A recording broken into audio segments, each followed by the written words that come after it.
Hello there, welcome back. So today's topic is going to quite simply be working in the industry, but more precisely looking at the work or not work that's out there for photographers, and in particular the money that's offered to photographers and how there's a complete disconnect between expectation of quality of photography and experience and the money that companies are willing to pay photographers. I do a lot of research in my line of work, and I see quite often really poorly paid jobs that are advertised for people who have got masses and masses of experience. Whilst I'm looking for freelance work, I always come across staff photography jobs, and 9.995 times out of 10 the pay for these jobs and for the conditions which are offered within the job are pretty horrific. So what I'm going to do today is look at the problems within photography, really about how we find work, why work is so poorly paid, the reactions we've had to that over the years, and maybe I can find a few solutions. But the solutions part, you'll discover that we're all in it together. There are no solutions without being in it together. So we'll get to that shortly. But really, I wanted to talk about work. I'm going to start off by talking about some of my own experience, but then I'm going to get into jobs, and we'll look at some jobs and some job specs and some financial rewards for those job specs, and how photographers in the main are shafted and poorly treated, and see what you think about it as I go along. So in photography, there are a few different routes into employment, and by employment I mean earning money from it. And what I don't mean by that is calling yourself a professional photographer and expecting that suddenly you're going to be buying a Ferrari. The word professional is a little bit of a misnomer. I've started using it again. I don't quite know why. I'm going to have to get rid of it. But all professional means really is that you earn a few bob from it. You do it for a living. It doesn't equate to you being any good. So I try to avoid that phrase photography if I can. But I have got sucked back into using it recently, to my shame. But being a professional in any walk of life is about doing it for a living. And as a photographer, you want to be paid for doing what you're doing. And quite often, particularly people who are just coming into the industry trying to find their feet, start out by doing things for free or dirt cheap. And what tends to happen is they then never elevate above that, because everybody is expecting them to keep at the same rate or at the same price forever, regardless of more experience gain, regardless of cost of living, regardless of all those other things that play into time. So the first mistake all photographers make, and I made this as well, was thinking that you've not been going that long, you shouldn't be charging too much for it. But what you need to think is, should I be charging it all, or should I be charging what I'm worth? And what I mean by that is, if you're offering photography which is substandard because you're not charging what you think you're really worth for it, then why are you charging somebody at all? Let me see if I can find an example.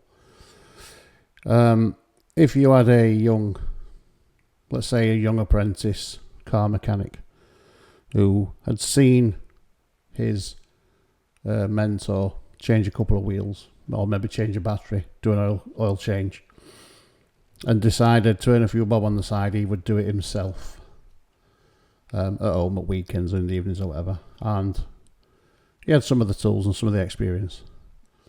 But because he was new, he was charging, let's say, 30 quid for a full service.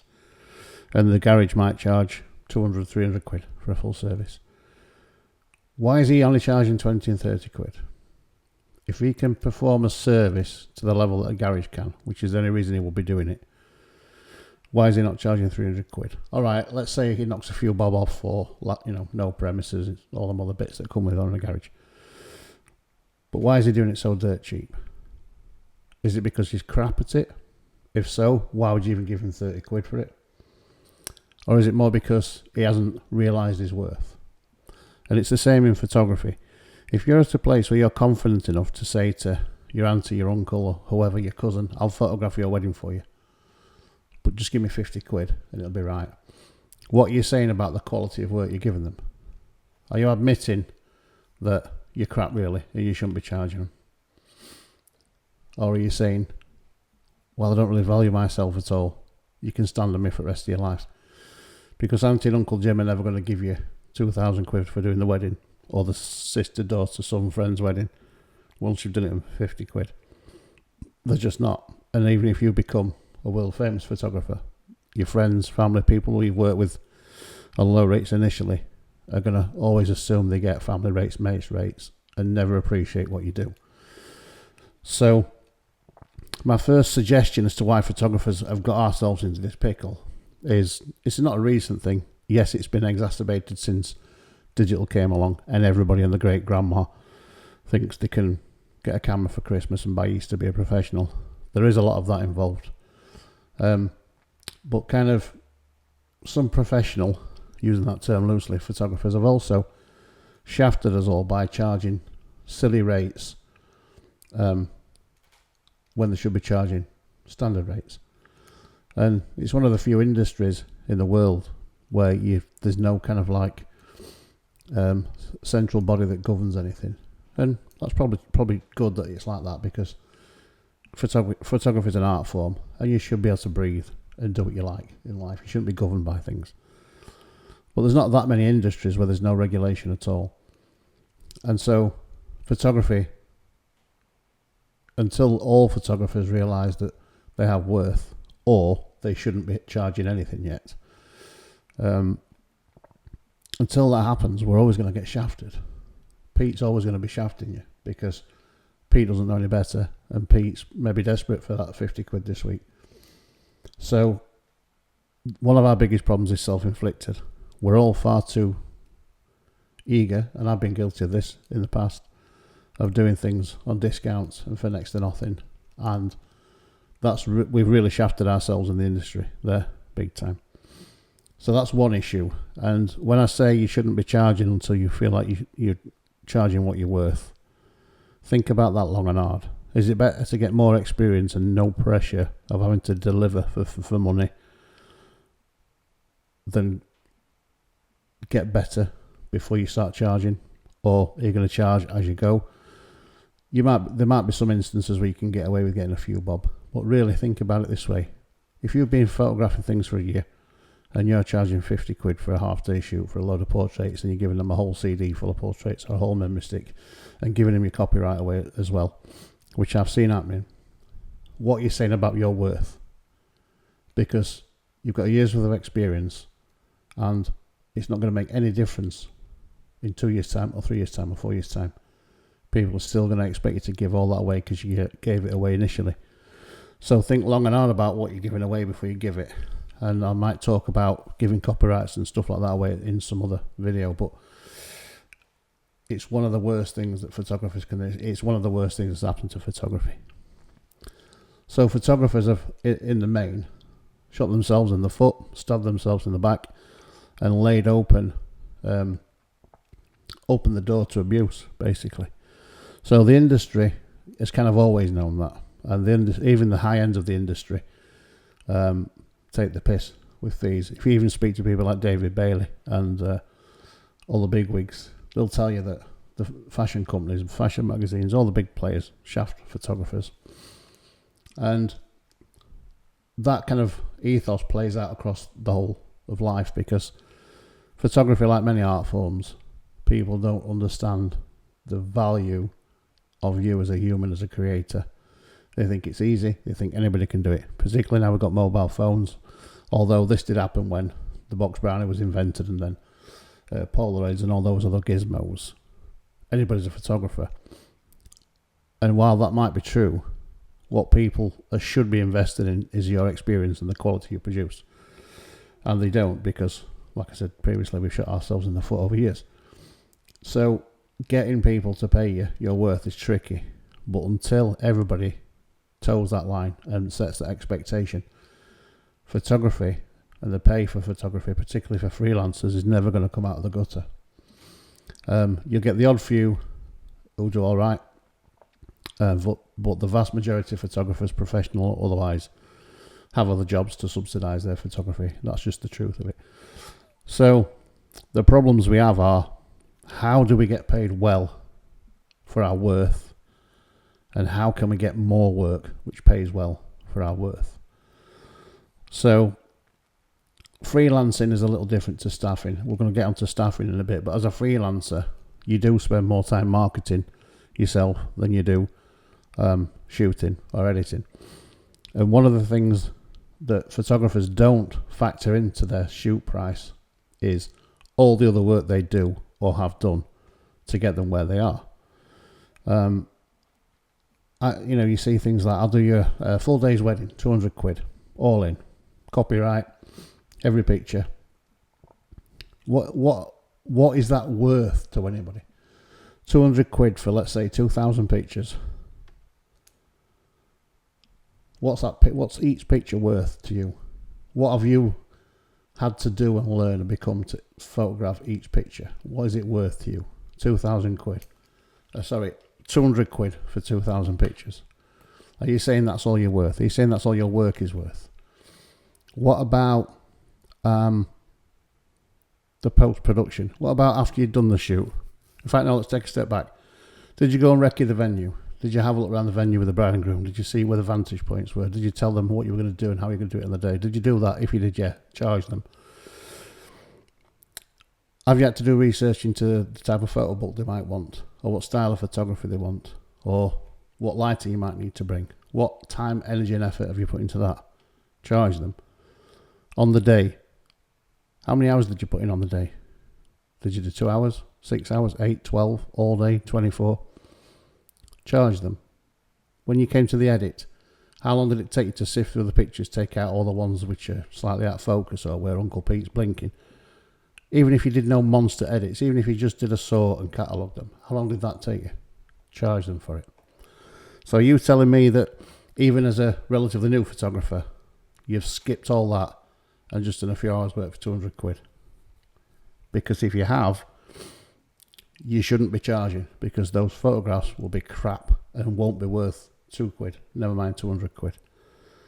So when you're thinking about how you're going to charge, how you're going to put your costs together, are you really thinking about it that way? Or are you just going, I had to have much work this week, 200 quid, oh, I'm not doing out Saturday, yeah, I'll do it. And then the wider aspects for things like, if you're giving your copyright away, how do you make any money further on? What happens if that really nice shot you did of Brenda and Fred gets seen on social media and picked up by an ad company, but you give your copyright away? What do you do then? So not only are photographers financially shafting themselves by charging too little, they're shafting themselves and the wider industry by giving things away. So again, I come back to my initial point. Until we come together as a collective, there needs to be an ethos among photographers where we don't give stuff away. And until that starts to happen, then people are always going to take mega advantage, and you're never going to move away from that 50 quid you charged anti-pat for a wedding, even when you are awesome and you should be charging 2 and 3 grand. So think about that long and hard. The freelancer's worst nightmare is to give stuff away and sell themselves cheap. So, kind of a natural reaction for photographers is they want to do well, they want to be popular, they want to be working. And some might say it's better to do 10 jobs a week at 100 quid than 1 job a week at 2 grand. But is it? I've actually heard that said. Work smarter, not harder, is the thing. If you can earn 2 grand a week by doing just 1 day's work at a wedding, but you package it in such a way that all your talent shines through, sure, that's better than running around like a headless chicken, working yourself to the bone to produce crap, mediocre pictures to make a few quid on each shoot. It's good to be busy, it's not good to be insane. So you have to think about what you're doing. And I know it's a question you come across a lot as a teacher or as a photographer giving advice, as a mentor, and the idea that it's easy to just go, I'm not going to run photography, I'm going to charge X, Y, Z. It's difficult. There are a lot of things to factor in, but at some point you've got to understand your worth. And I think until you understand your worth, you shouldn't be charging anybody for what you're doing. Get experience. Now you might say, well, how is doing it for free any different than doing it for a few bob? When you're doing it for free, you can explain to people that you're gaining experience. I'm still inexperienced here. I can't guarantee you results. I'd like to photograph your portrait, your whatever it is, to get some more experience before I start charging a good rate because I'm good.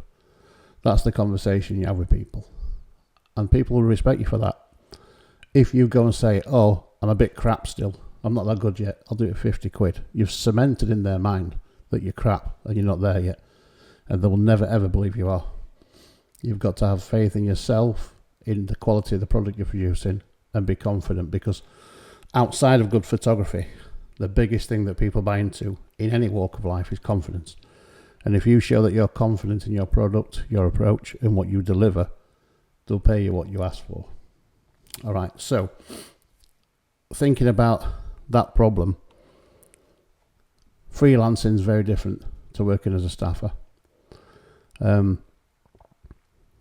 You've got more creative freedom as a freelancer, but you've also got the pressure of where's the next payday coming from. So part of your getting to the point where you're ready to charge is not just about becoming a good photographer technically and whatever. It's also about understanding how to sell your products, how you sell your photography. And the marketing side of it will take over more of your life than the photography, and learning about photography ever will. So be prepared, if you're not already, to become a great marketer, because it's the thing you'll do most of. And that problem's kind of always been there in photography. It's not new to photography, but because the market's saturated now with Uncle Fred's and Uncle Pete's and cousin whatever it is, and camera phones and all those other things that have interrupted the professional photographer over time. The market's that saturated. You've got to market harder. You've got to market smarter. And some people might say that social media helps you. In my experience over the last 20 years, social media has hindered photography. It's really, really hindered photography. And what I mean by that is it's allowed platforms where people can come on and basically fleece photographers, make millions off them, while the photographer still only earns a pittance. And I'll get onto that a little bit more in a short while. But basically, because of the problems that photographers face in the modern age, with the lack of work, the lack of good money for good work, lots of people jumped on the bandwagon and set up things to help photographers.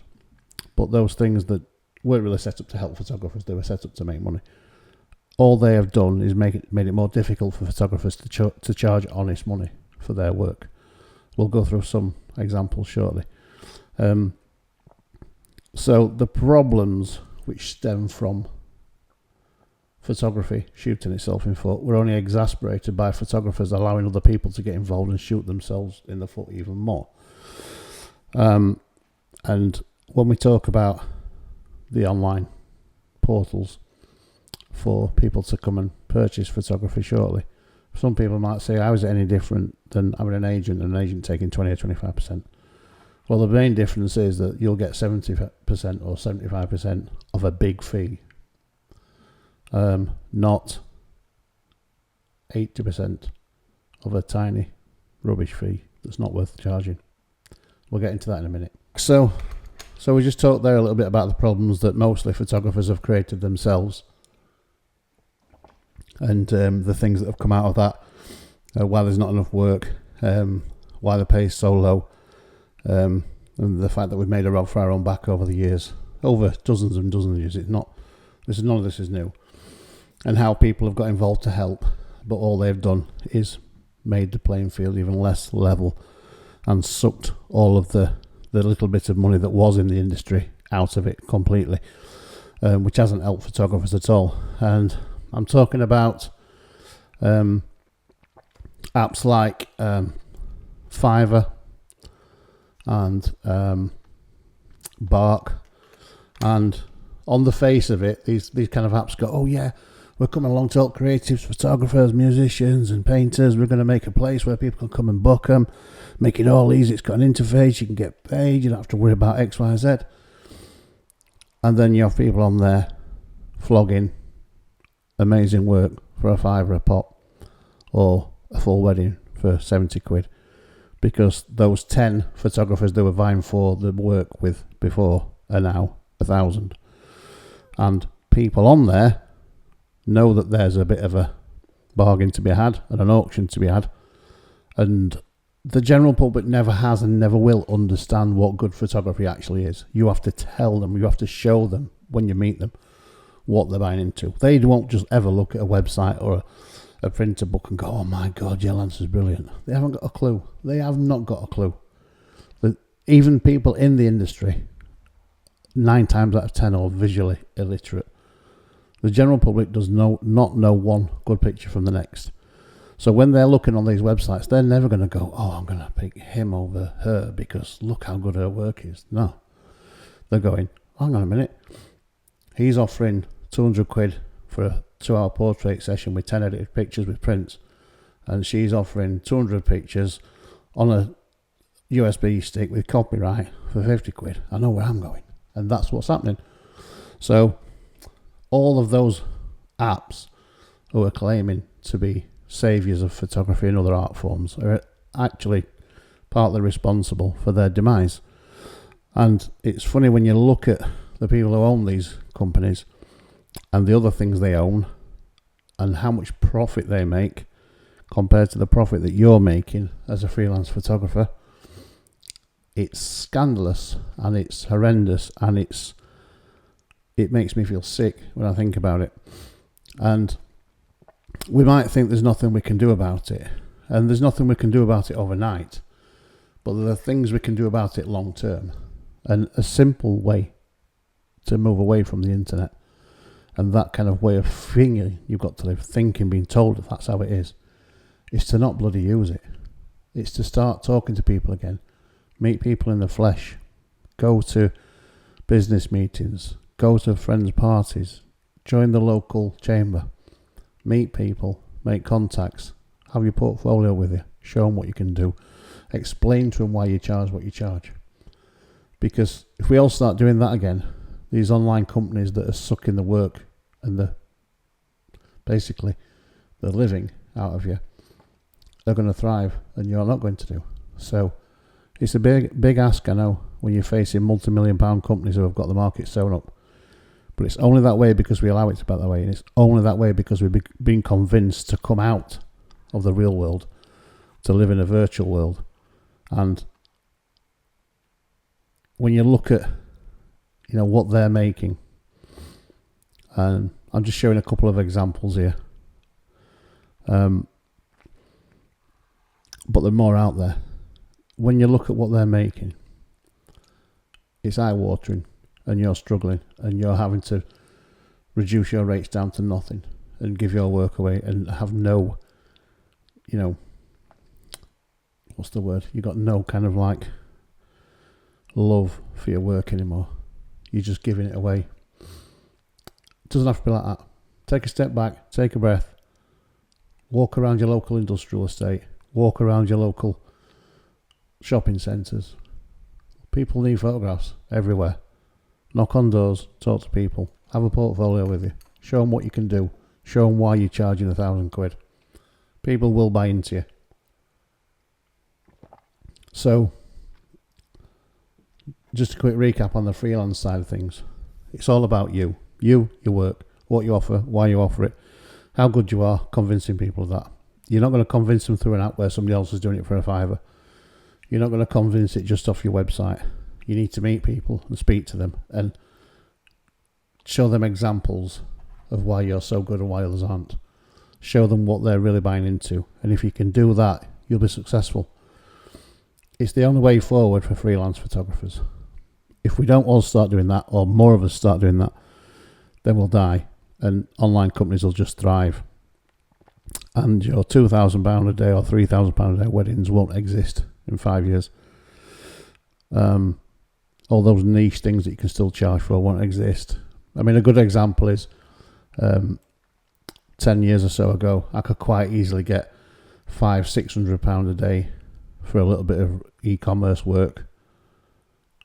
Now, photographs on e-commerce, I've seen them go for as little as 50p a picture, probably less in some instances, because so many companies are doing them like production line. I don't call it photography anymore, that stuff. It's like photocopying. Bang, snap, done. Bang, snap, done. Because most people buying e-com don't know good from bad, just like the general public don't know good picture, bad picture. So you've got to find a way as a freelancer to get your work back, and you can only do that by hitting the street, getting off the internet, knocking on doors, walking around with your portfolio, and convincing people why they should book you. And if you do that, you will be successful. Absolutely, you will be successful. But if you're going to rely on paying for Google ads or Facebook ads or Instagram ads or TikTok ads, if you're going to be relying on paying for that, then you'll get some jobs, but you're still competing in the same swamp. Get out of the swamp, get back onto the green field, walk in it, talk to people, sell your wares, show them how good you are, earn the money you deserve. I'm just going to go on now to staff photography jobs, because I do quite a bit of research for other people as part of my day job to help students get work, and I look for work all the time for them. And more this last couple of years, I've noticed that the expectations of the photographer have gone up massively in terms of your experience that you're required to have, and the skills you're required to have, whilst the pay for having those skills and experience has gone south. And I'll cover that in a sec. I'm just going to switch my battery charger on. So yes, staff photography jobs. So one of the things I always say to people is have a look on any search engine, type in photography jobs in the town you live in, see what comes up. And you'll always get the big players, the Indeeds, the Reeds, the other ones who pay to be top rank. But you can find the same jobs anywhere, LinkedIn, all those other places. And what you find is that, or what I've found, certainly over the last 3 or 4 years, is that the job descriptions, skills required, qualifications required, list of duties required has gone up massively, while the pay has either stayed the same or gone down. And I'm going to show you a few examples. I'm not going to name names. I might actually black out some of these names just so I don't get sued. No, I'm not kidding. Just because I don't want to point the finger and pick on people like this. But I just want to make you aware of, things that are expected. So first thing I've got to do is connect to the bloody internet, because who forgot about the internet when you're searching? Lance did. Alright, so we're connected now. Let's see what we can do. So just going to look on this thing. I'm just being verified that I'm a human. Don't get me started. Of course I'm a human. So I come across this job yesterday and I was having a look. And the job's just called content creator. And it came up because I put in photography jobs, wherever. And let's just have a look at this. So 26 to 30,000 pounds a year, permanent, full time.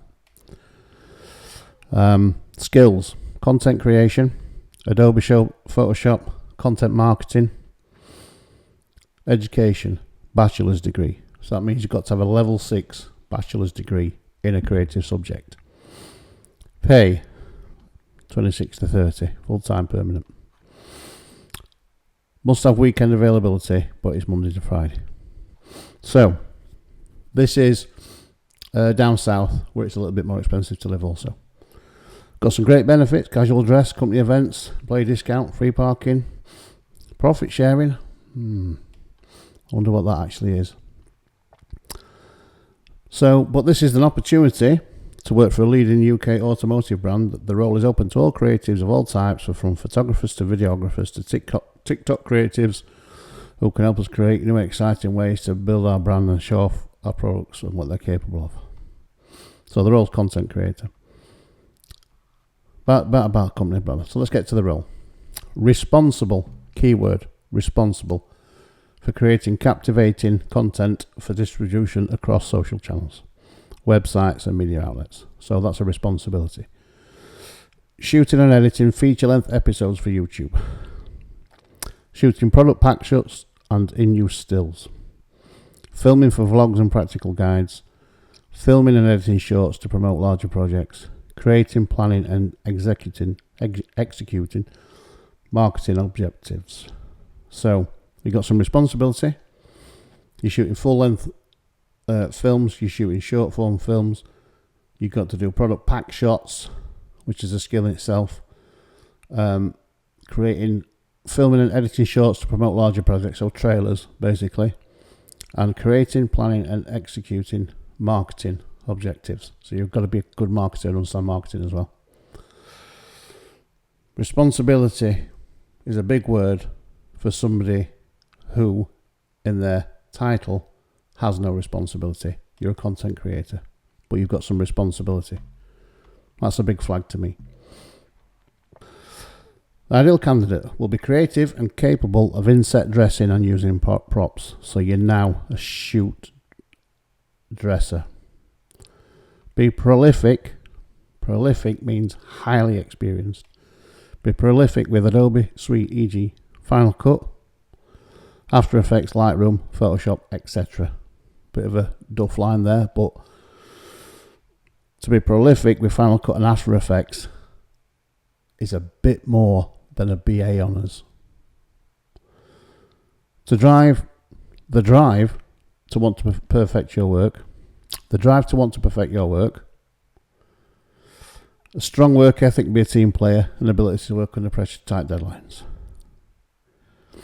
So you must have a portfolio to showcase your professional level work, experience and understanding and keen interest in the automotive industry. So my take from that is you've got to be a highly experienced photographer, filmmaker, digital editor, retoucher, After Effects guru, have management experience and set direction experience, have a BA honours in something, and have a love of cars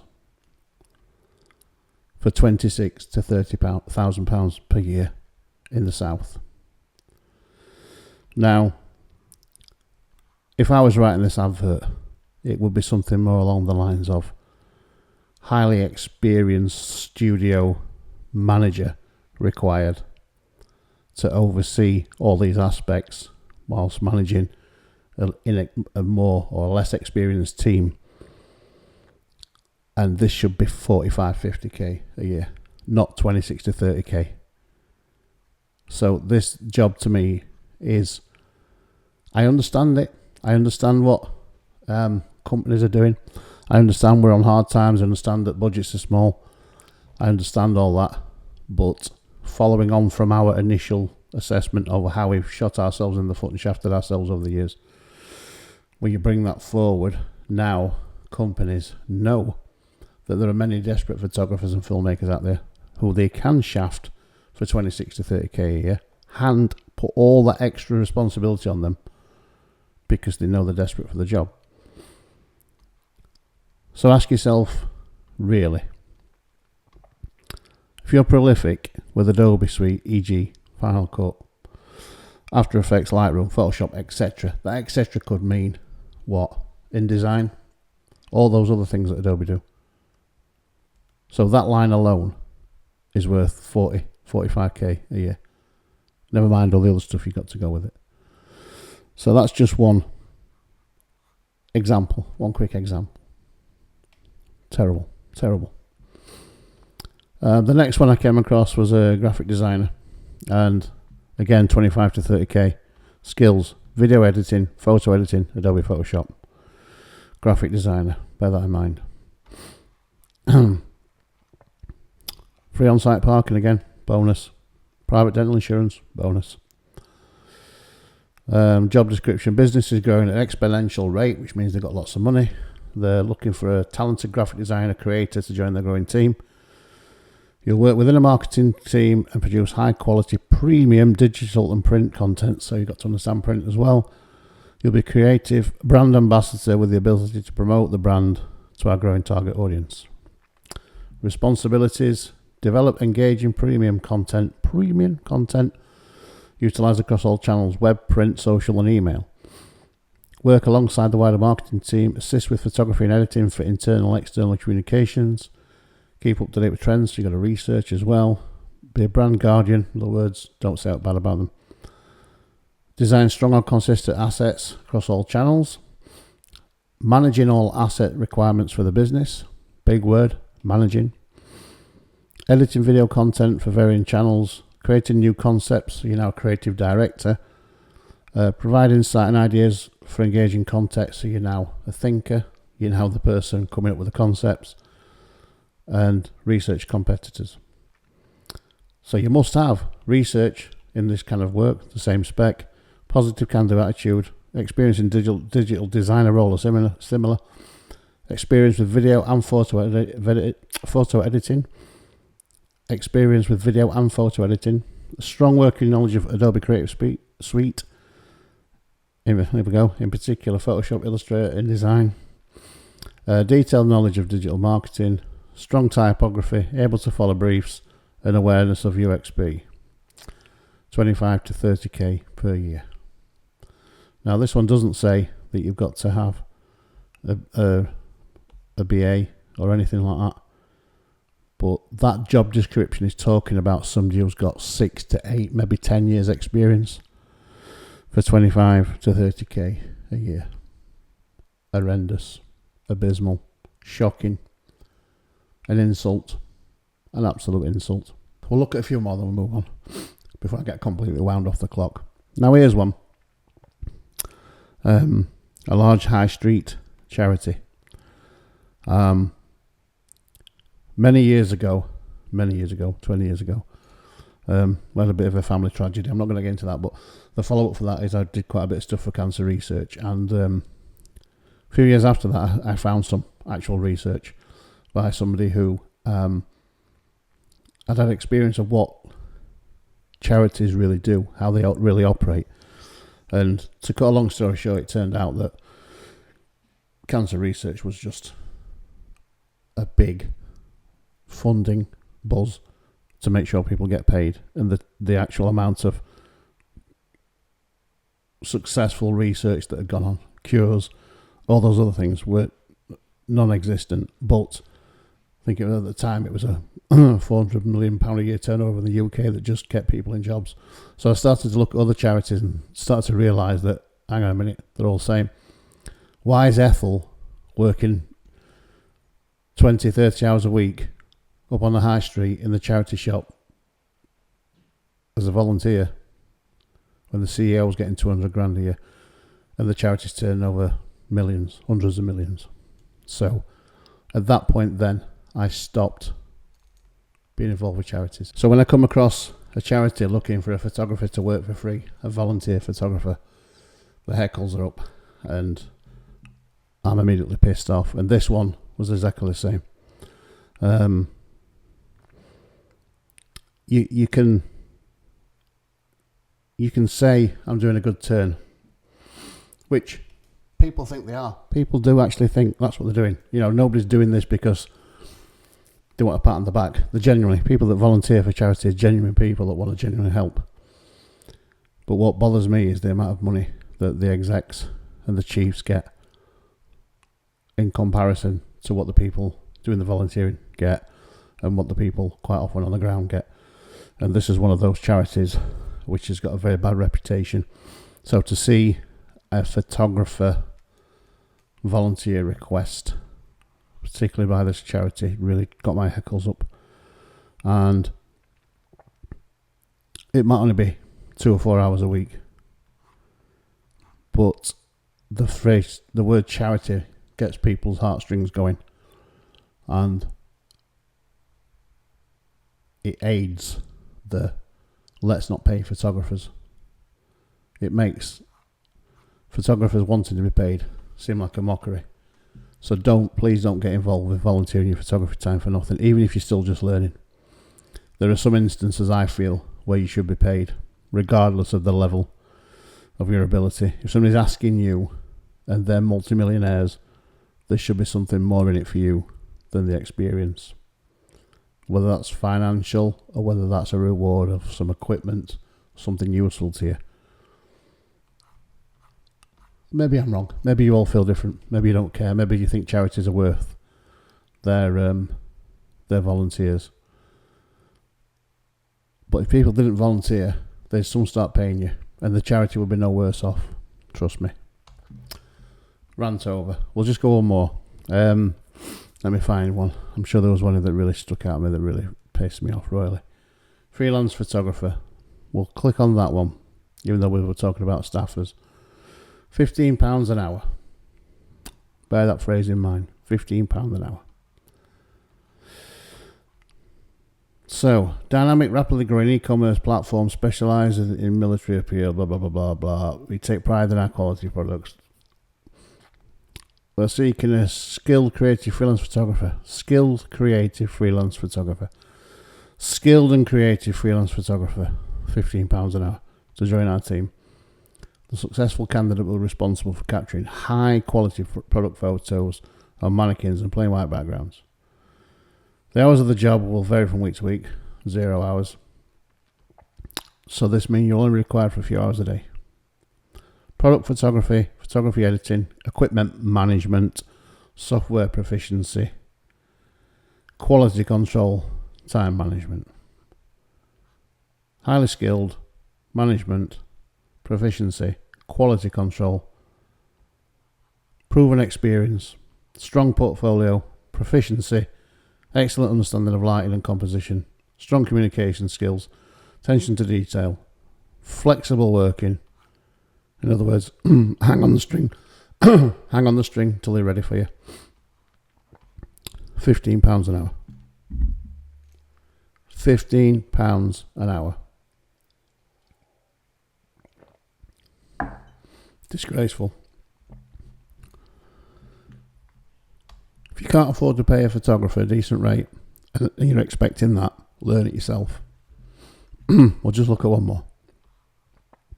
Photographer, videographer and editor. Again, this is down south, so we're looking at more expensive cost of living. £11.44 per hour. Is that minimum wage? Living wage. That's a lot of bollocks on its own. So, benefits though, casual dress, flexible schedule, in other words, they don't have enough work for you. Free parking. An award-winning school photography company with a reputation for creating lasting memories. You know, when we had school photos as a kid in the 1970s, I thought they were dog shit. I thought those mottled backgrounds and all that shit was just fucking terrible. I just thought, what the hell's this? But when I look at it now, they were great. They were in focus. They were nicely lit. Yeah, the backgrounds were a bit of the time.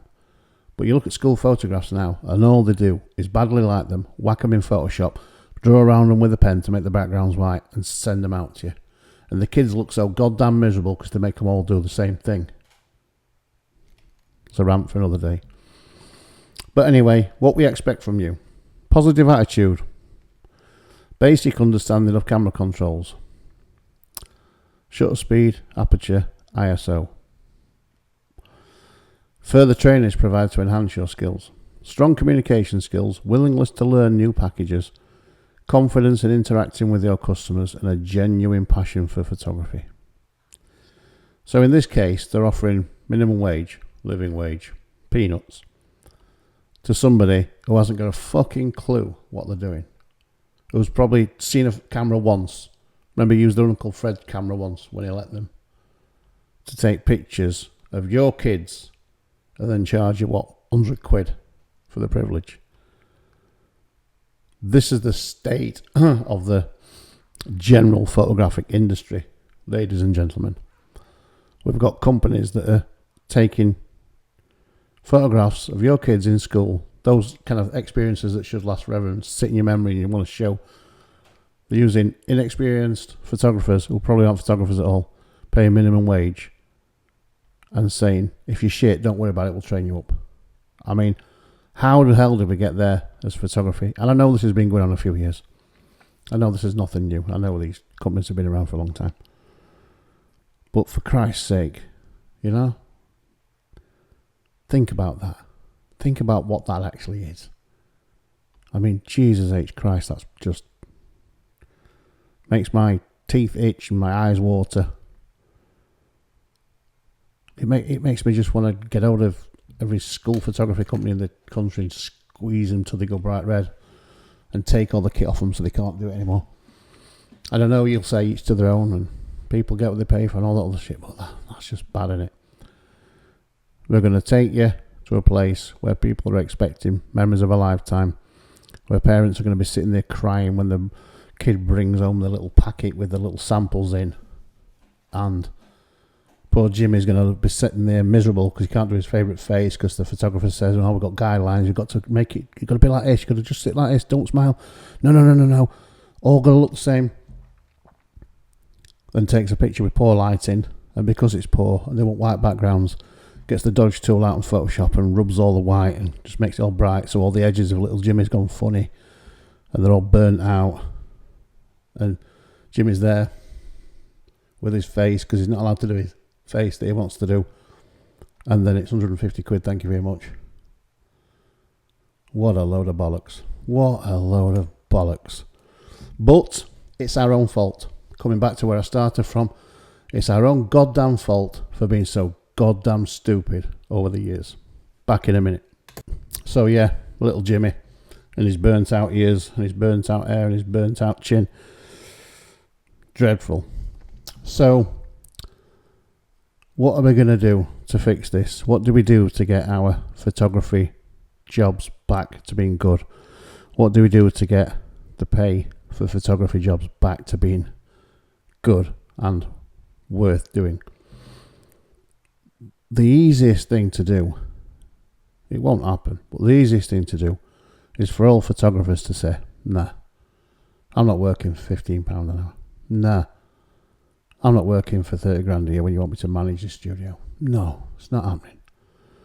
And until we start doing that and saying those kinds of things, then we're going to be, financially assaulted like this forever.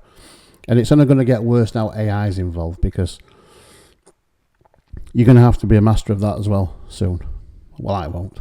But if you're going to work for these companies, you'll have to, unless you stand your ground like me and say, no, I'm just not doing it. I'm a photographer. I've learned photography. I'm a skilled photographer. I'm a skilled editor. I've got a 1 month, 6 months, 12 months, 12 years, 24 years, 50 years experience. You're going to pay me because I'm damn good, and this is what you're going to get at the end of it. A real, genuine, bona fide photograph taken by a professional, I hate that word, taken by somebody who's great at it and who's delivered what they said through skill, graft and understanding. And until we start doing that, we're just going to get continually shafted. Those studio manager, or in some cases studio director jobs, which are being passed off as beginner jobs, entry-level jobs. I saw one as well, I wonder if I can find it on here now quickly, which wanted you to have a master's degree. Now, how many people do you know who are photographers who have got master's degrees? Because outside of the teaching profession, I don't know that many photographers who have got master's degrees. A master's degree to be a photographer on a high street is insanity, because you don't have to understand the origins, the workings, the beings, the ins and outs of the photography genre to be damn good at high street photography or flat lay or e-commerce or any of those other genres. Come to that. If you're going to work as a teacher, have a master's degree. If you're going to work as a curator in a gallery, have a master's degree. If you're going to shoot photographs on a high street or in a studio or as a freelancer, you don't need a master's degree. You just don't. What you need is experience and lots and lots and lots of confidence in your own self and your own ability. And that brings me back to that. Don't start charging until you know what you're worth. If you think you're only worth 50 quid, don't charge it. Where I live, centre of England, day rates, half day rates for most photography, 800-900 quid a day, 400-500 quid half day. And that's not including charging for the use of the photographs, which is another thing on top of giving copyrights away, which people don't understand. If you're shooting content to be used, then you charge them for the use of it. So you charge them to create it, you charge them for using it, and you license the use of it for specifics. If they decide they want to use it for something outside of what you've created it for, they pay you again. That's how the big league works. That's how the small league should work. And all this, I'll do it you for 50p a picture, or even less. I mean, if you're shooting 500 products for a couple hundred quid, you might as well just go and serve fries, because you'll get more value serving fries out yourself than you will shooting e-com or anything for 200 quid when you're giving all that work away. And if we just wind it back a little bit and talk about, let's look at that job we looked at before where it said you got to have a degree. Let's have a think about the degree, what the degree means. What does a degree mean? We all know what a degree is, do we? I'm not being patronising, I'm just, some people don't understand what an actual degree equates to. Can't even bloody find it now. Which job was it that was a degree? Must have degree. Flexible schedule. Must have degree. Was the first one I did, I think. Wasn't it? Oh, I've got more tabs up here. That's why I couldn't find it. Come on, find it. Which one was a degree? It wasn't that car one, was it? Oh, it was bachelor's degree. All right, so what does a bachelor's degree mean? So it means, as a human being, you've either done one of two things. You've either grown up, spent 10 or 12 years being indoctrinated by the system.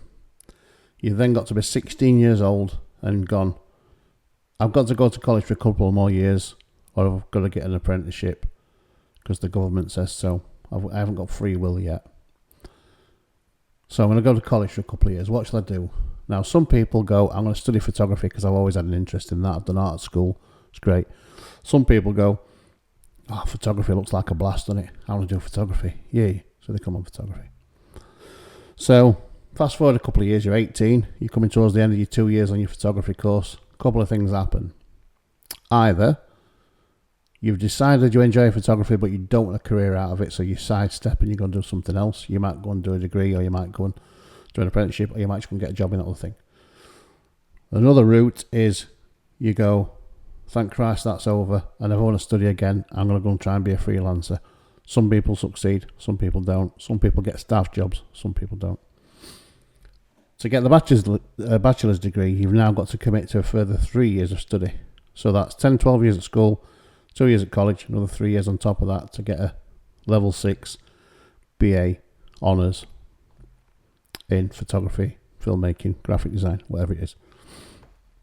So let's cut the school bit out. Let's just go from college to end of school.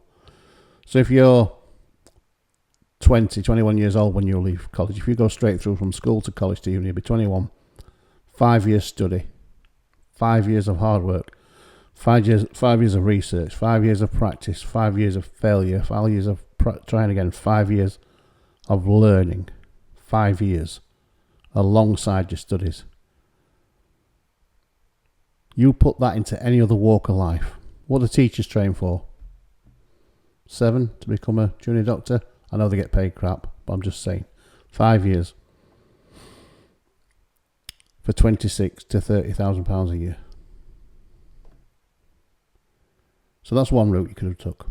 Let's go, if you're an adult, if you're over 21 and you've got some life experience, you can get onto a degree at a college and do a 3 year degree. So you just got 3 years of study. But what will have brought you to that point is life. So you might only have a few months or a few years experience as a photographer, but you'll have experience in life. You'll have tried and failed. You'll have had jobs. You'll have had experiences. So you bring all that and then 3 years of hard, intense study and photography practice for £26,000 a year. 30 if they think you're special. You see why it's an insult. You see why those kind of financial rewards for that level of job are an insult. So whichever way you got to that degree, your photography skill and life skill alone is worth £26,000. Never mind what else you bring on from your degree. It's just an insult.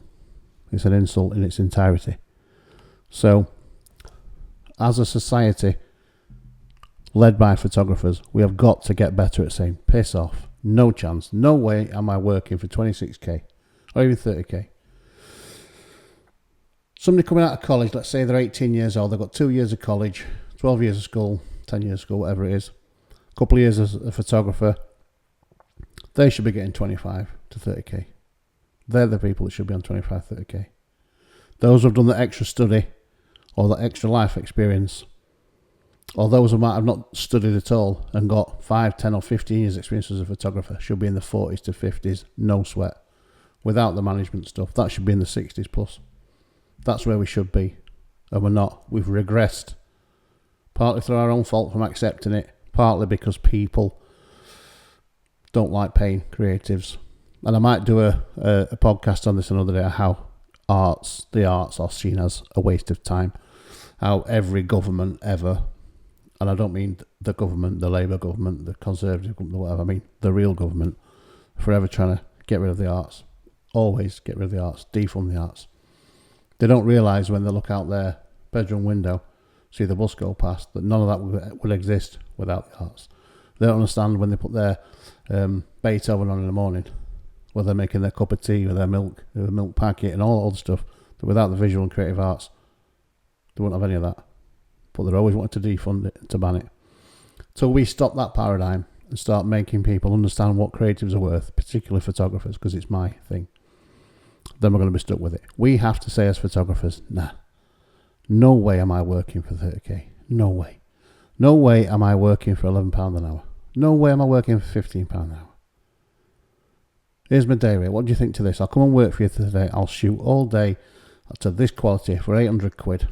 And then you select the pictures you want to use and I'll charge you 30 quid a picture to use them for whatever you're using them for. If you want to use them for something else, we'll renegotiate that at that time. Oh, and by the way, I had to hire a medium format camera in for this shoot, so I'm going to charge you 500 quid for that because that's what it cost me to hire it in. That's what we should be doing. Not, oh yeah, I'm desperate for the work, 200 quid, I'll shoot for you all day. Have all the pictures. Here's the copyright, take it. We need to stop doing that. Until we stop doing that, you can forget ever being a successful photographer in the main. Yes, there are always exceptions. There are small minority exceptions that bypass that and get lucky and get onto the big gigs quite easily. But they're very few.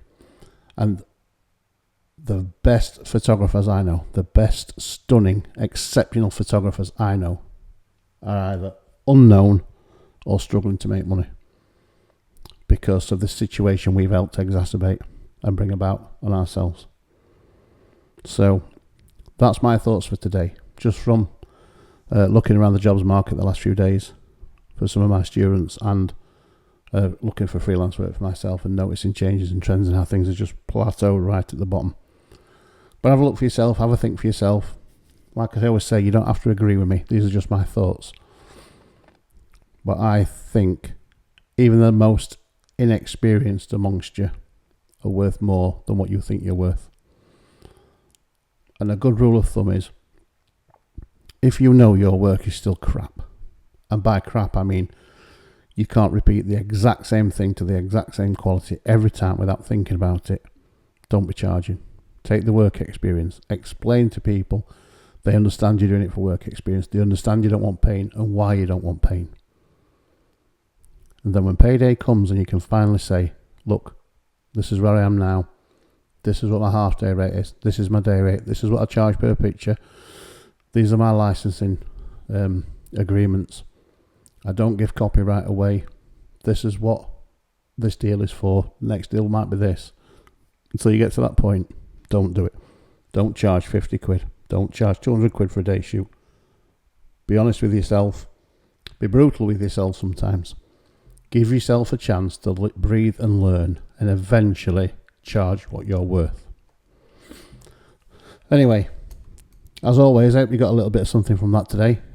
Like I always say, if you didn't, I can't give a stuff. I'll talk about it anyway.